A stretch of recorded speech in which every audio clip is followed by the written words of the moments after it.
I can't believe it. The Wild Robot is a cinematic masterpiece and one of the best DreamWorks movies of all time. An emotional story about a robot who goes through the many steps of parenthood. The animation is the exact same as Puss in Boots: The Last Wish, which really got me there.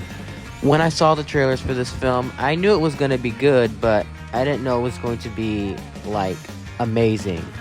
Then everyone saw it, and almost everybody loved it. And if you think about it, this movie might actually get nominated for the Oscars. Heck, it might even win. This was indefinitely 10 times better than Kung Fu Panda 4 and Megamind vs. the Doom Syndicate, which I'm canceling that review for. Because, the Wild Robot came out and decided, why not talk about a recent movie instead? And now we begin. The humor in this movie really fits well. Most of it is basically about how nature is in general. And there was also one thing about baby possums that I remembered. It was pretty funny. And the beginning was rather interesting. It just sets up for what will happen later on in the film. And when the raccoons are messing with Roz's equipment and her trying to fit in, she eventually adopts a runt Canada goose and she calls him Brightbill. Brightbill originally had a family but was killed by Roz. And then she eventually told him during the middle half of the film. And during that part, he prepares for a migration. And afterwards, he learns to fly as he never really learned when he was younger. For him, adapting was really hard.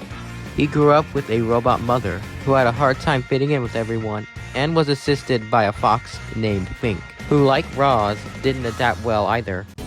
But together, the three animals survived perfectly fine. I love the scene where they build shelter. And because Roz is a robot, they actually got it done pretty fast, and I love Brightbill's little attempt to help with putting a tiny stick. That was a very cute and clever scene. But the one thing that amuses me is the inside of it. I mean, it's pretty impressive. Two animals and a robot were able to manage off one entire piece of shelter and get entirety of the forest animals to stay inside when it was winter. Very clever thinking. Animals are very interesting. This certainly is one of DreamWorks' best movies ever. They really decided to go all out and give us a well-written emotional story about a robot who lives in the forest and raises a gosling.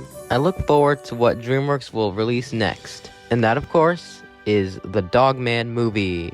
Seems very interesting. Not sure if it's going to top the Wild Robot because it was very phenomenal. I highly recommend you check it out. Maybe even read the books.